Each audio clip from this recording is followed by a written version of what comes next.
rémunération prix bi sax kii la mën na xaw a élevé pour certains compte tenu du niveau de chaque individu du niveau de revenu de chaque individu ñu ne bu découragé wu tamit dinañu permettre ñun ñu glaner ci quelques recettes yoo xam ne dañ ciy financer suñu redressement loolu tamit yaakaar naa ne ñi bëggul seen doom tux yëpp dinañ am yéene bu rafet ci ne yàlla na ko assemblée nationale bi voté ba tax bu njëg li seeree ba ñenn ñu mënu koo jënd ñu ne alhamdulilah donte du dañ koo bàyyi seen coobare bu waaye njëg li dem moo leen ko xëy loolu ba tey baax na ndax koy dimbale moom kuy la fexeel moom génn rek ba pare après nga doon xool fan nga jàpp ci moom ba génnee ko moo tax fondé sur ça aussi taxe sur le tabac modification de taux bi ñu ci demandé nous le demandons avec force et nous assumons véritablement tous les arguments yu plaidaient à la faveur de cette demande de modification après yi ci des nag taxe sur les véhicules de tourisme dafa am catégorie yu ñu doon taxé yi ci des ñu bàyyi ko léegi dañ ne désormais képp kuy importer oto muy ñëw taxe boobu dañ koy généraliser c'est un effort qu'on demande aux gens mais le contexte peut le justifier loolu it ñu ci demandé nit ñi parce que bu fekkee ne volume oto yi dugg dafa yokk âge bi yokk mu agir sur le prix oto yooyu am na effet bu muy dox ci économie bi tamit ne nous cachons pas quand même ne nous voilons pas la face en termes de volume de véhicules en circulation et donc de pollution naturellement d'embouteillage qui génère un coût sur l'économie ainsi de suite de beaucoup de choses bon loolu li ci taxe boobu aussi c'est de la responsabilité l'État a défini a considéré que lii mën naa cee ut dara pour décourager quelque peu mais bu décourager aussi au moins ça me permettra de glaner quelque chose comme je le dis encore pour le redressement j'insiste sur le redressement parce que maa ngi ciy ñëw léegi je pense fondamentalement yi mooy taxe yi mu des nag benn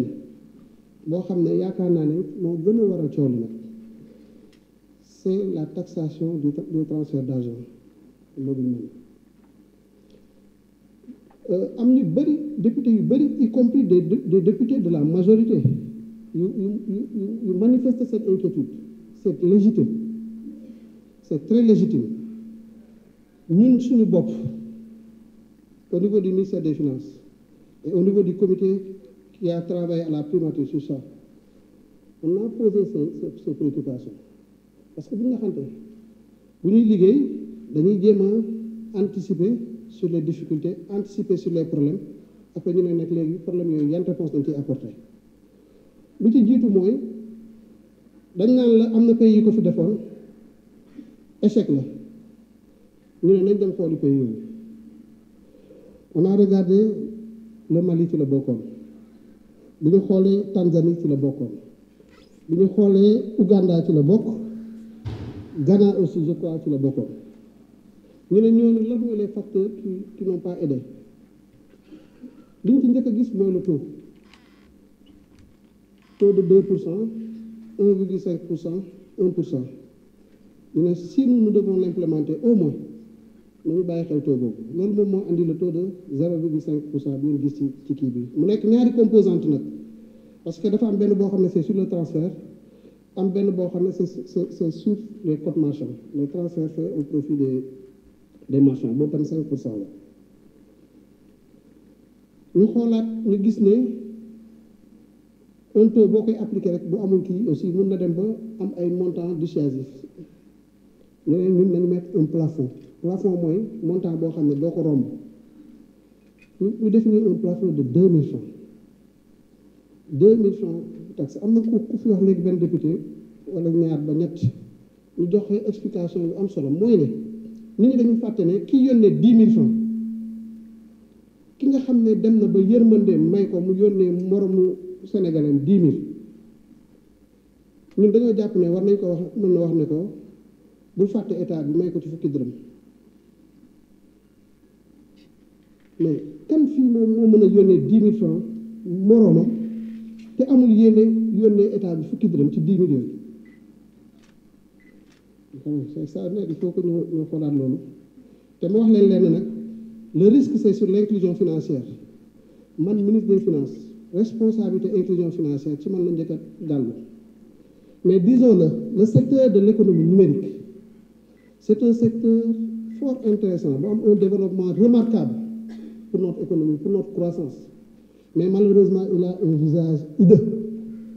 Il a un visage hideux parce qu'au moment où il contribue à hauteur de 8,6% dans notre croissance économique, il ne contribue pas à la formation des recettes pour l'État. Je pense que ce secteur-là, moins que soxla sax pour ay ras-rasam wàññeeku dañ ñu appliquer une fiscalité bien pensée. En tout cas, on essaie de faire de notre mieux pour que cette fiscalité-là, sur les transferts d'argent, soit le plus responsable possible. Essayer d'anticiper et de tenir compte de tous les manquements qu'on a connus par ailleurs, pour que nous jouions le rôle qu'on veut nous faire jouer dans le plan de redressement. Moi, je connais 10 000, il faut qu'ils disent la Sénégalais. Nous sommes ci composante 1 ou la composante 2. Nous dépassons 2 000 francs. kon boo àggee 400 000 francs léegi loo ci teg kenn du ko laal ba noppi ñu xool aussi yan secteur la ñu war a écarter pour bañ leen affecté ñu ne ñu suñu imagination jox suñu xalaat ak expérience bi ñu jot a am mooy ne ay les bourses des étudiants dañ ko génne paiement de salaire ñu génnee ko ainsi de suite am na la liste am ngeen ko ci document yi am ñu ragal ne inclusion financière toujours, je disais que c'est notre responsabilité. Donc, il faut qu'on prévoie le retour vers le cash. Nous allons définir un taux d'imposition de 1% pour décourager le retour vers le cash. Nous allons un taux sur les transactions au cash. Nous donnons toujours pour des besoins de préserver l'inclusion financière. Pour éviter de retirer de petits montants. Nous avons 20 000 francs. Mais au-delà, pour être retrait, au-delà de 20 000, il faut que nous commencions à taxer. Ça ne signifie pas que la taxation n'est pas effective pour les 20 000 francs. Mais pour le retrait, pour nous retirer, parce qu'on évite que les gens nous donnent vers le cash, parce que nous porte une atteinte au principe d'inclusion financière. Lii moom mooy taxation sur les transferts d'argent. Je ne pense pas qu'il soit aussi dramatique que les gens essaient de nous le faire croire. Parce que derrière, objectifs assignés, c'est des objectifs très importants, très nobles. Du ma dellu si waat sur la situation bi ñu nekkee, on en a suffisamment parlé hier en commission. Et je pense que beaucoup de députés aussi sont revenus sur ça. wax nañ ci lu bari dañuy wax ay 4e sous-sol ak yooyu yëpp mais loolu kenn waxu ko pour kii c'est une question de responsabilité situation bu difficile la bu compliqué la léegi nag boo xoolee les différents projets de texte dafa am lien bu ñu am mooy que ne nous sommes en plein dans les politiques économiques politique économique mooy naka la réew di def ci yan xalaat lay jaar ba fexe di suqaliku il faut pas ñu insulter la réflexion elle est toujours importante li ci théoriciens économistes yi di wax c'est politique budgétaire surtout réew yoo boo xam ne da nga nekk ci zone intégrée sa monnaie sa souveraineté monétaire nga délégué ko ci benn institution comme la banque centrale dans le cadre de l'Union économique monétaire ouest africaine mu la koy muy gérer loolu. Bon, bien entendu, cette gestion-là est organisée par les différentes instances de l'UEMOA, c'est clair. Mais au moins, tu renonces à la politique directe, à l'instrument direct de monnaie. nga am sa politique budgétaire ñaari xaaj la politique fiscale naka ngay yokkee sa impôt parfois naka ngay wàññee sa impôt de façon à atteindre tes objectifs de politique économique mën na nekk des objectifs de croissance mais booy manipuler une politique budgétaire l'impact d'abord c'est sur le déficit budgétaire mooy boo jëlee sa li nga am sa koom-koom say revenus donc say recettes budgétaires ngay comparer ko say dépense bi ëpp ko loolu ko dépense bi ëppee mooy déficit nga war ko financer boo ko lëkkalee ak code des investissements ce que nous voulons faire dans le code des investissements da ngeen gis que ne la théorie économique lu bari dañ ciy wax théorie keynésienne mais il faut ñu domestiquer ko ba ñuy mën a comprendre ban njëriñ lay am mooy ne yi nga xam ne ñoom ñoo téye sa PIB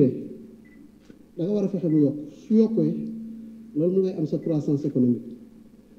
consommation la investissement la